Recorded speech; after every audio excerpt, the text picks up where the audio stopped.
Йоу достар, сендермен бірге мен бектім. Бүгінгі видеода біздер Казменнің Том и Джерри қателігіне реакция жасаймыз. Ар жақтағы достарға мән бермей қойыңыздар.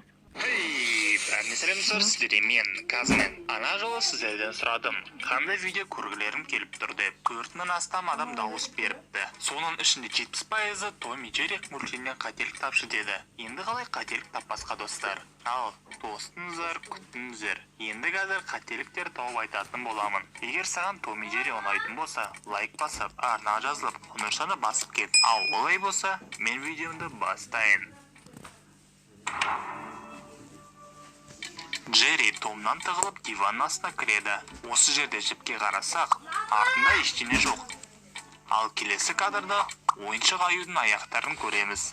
Тышқанымыз шошып, төрт бұрышты тәріздес темірге соғылады.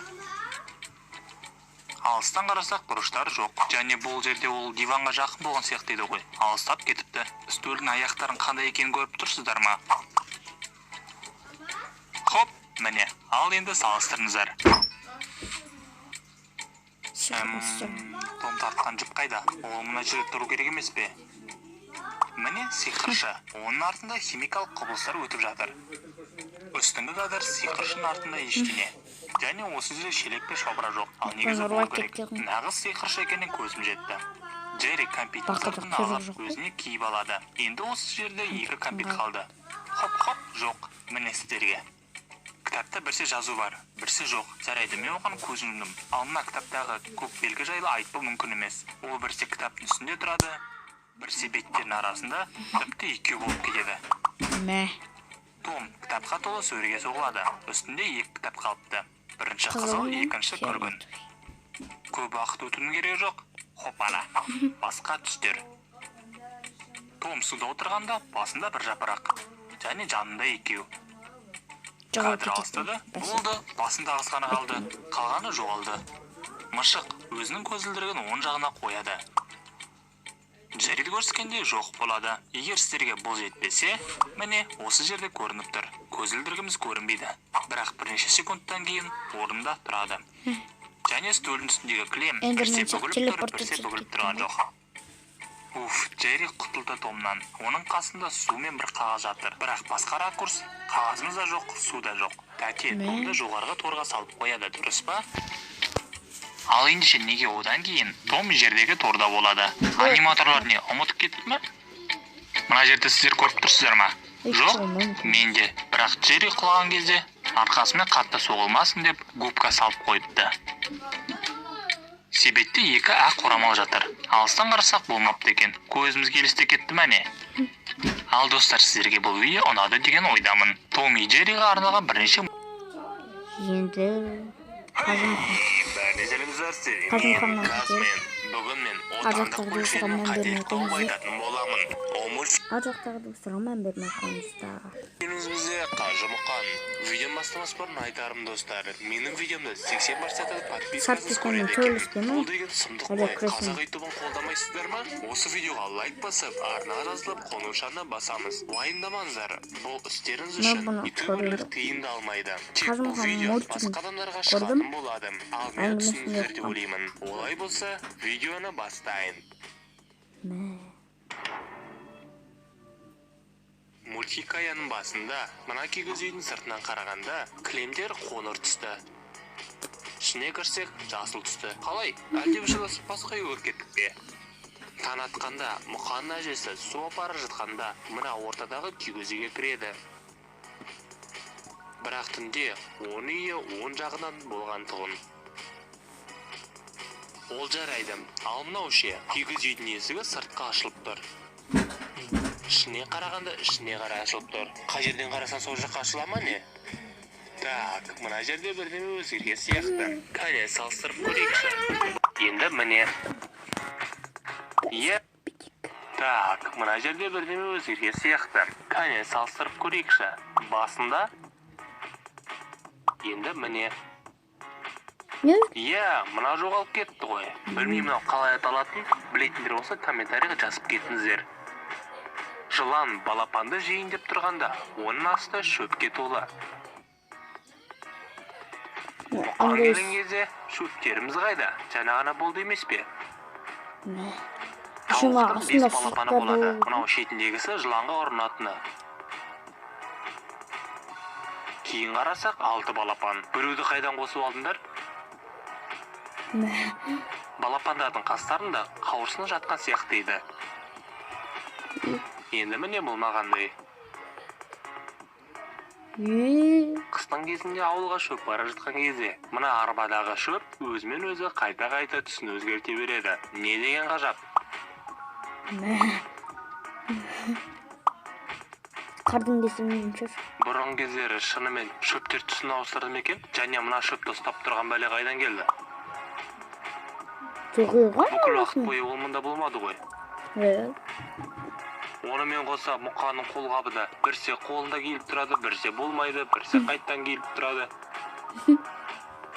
Мұқан рахаттанып демалып жатады екен. Былай қарасақ, астында ештеңе көрінбейді. Жаннан көріскенде Мұқаның басының астында тас бар екен.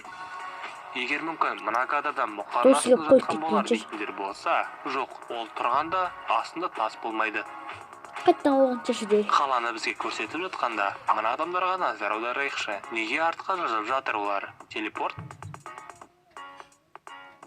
Иванмен күресейін деп тұрғанда көкірекшесін шешеді. Келесі кадр досы далбақты көкшені. Жерде де жатқан жоқ. Сүф-мүф. Және қызықты факт. Мына балуан Иван біздің басты кейіпкеріміз сияқты шын өмірде де болған. Оның толық аты Иван Заикник. Ғаламторда тауып алсаңдар болады. Жалпы планнан көрсеткенімде неге қашымаққан жалаңаш тұр? Ол жаңа ғана киімде тұрды емес пе? Және мына жерде тұрған постерлер қайда? Басында болды емес пе? Индейді сенсіп тұр. Корида спортын жігітіне жоғалтты мұнда. Мына адамдарға қарасан сұрақ қоя бересің негізі. Осыған көз жұмып, видеомды аяқтай салайын. Достар, маған бір зат қызық болып отыр. Менің көрермендерім қай қаладан екенін көрейік. Қай жерде менің көрермендерім? Йоу, Нарутодан қателіктер көреміз. Мен Казмен.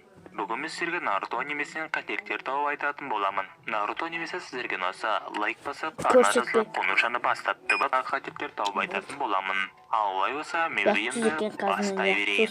Датты байо. Датты байосыңыз. Датты байо, Тима. Наруто сиқырлы матаның арқасында тығылды. Келесі кадр, мата қайда. Арттан қарасақ, Чоджи Норм отыр екен.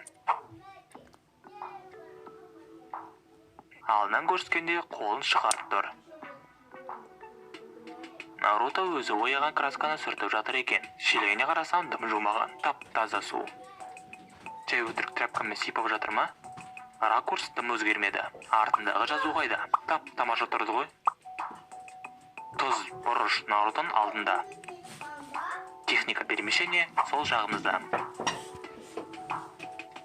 Сүрекен көлденен ұшып бара жатыр. Юркоға тігінен қадалды. Сенсей, долго еще? Ну вот, теперь можешь открыть глаза. Поздравляю, экзамен сдан. Ең ақылсыз сәттердің бірі. Білем, сюрприз жасағың келді. Наруто, сен басына повязканы кигізіп жатқанын қалай сезбедің? Мынандай затты байқамасан, төбелес шайқас кезінде жауларды қалай байқайсың? Неге Хокаге ғимаратына түсу керек? Басқа жер таппадыңдар ма?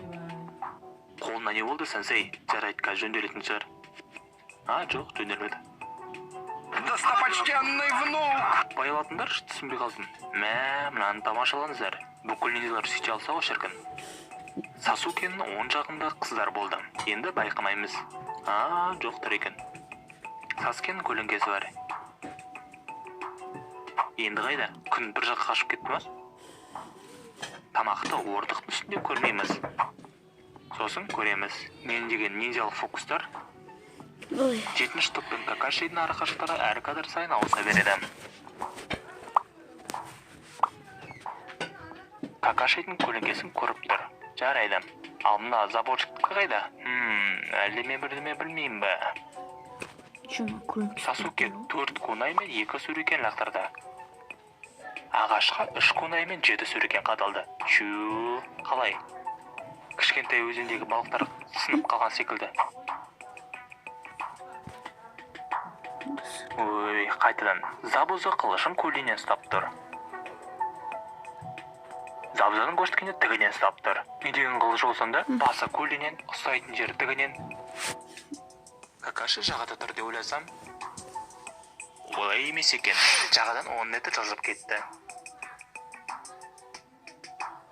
Қонай жағы нормали болған сияқты еді. Мынау не енді? Наурыздан басынан үлкен.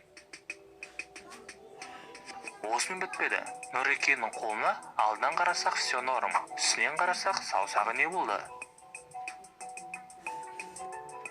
Осымен Наруто немесен қателіктер бітті. Ұнаса лайк. Қателіктер бітті. Видео бітті. Сау болыңдар. Пока-пока. Чао.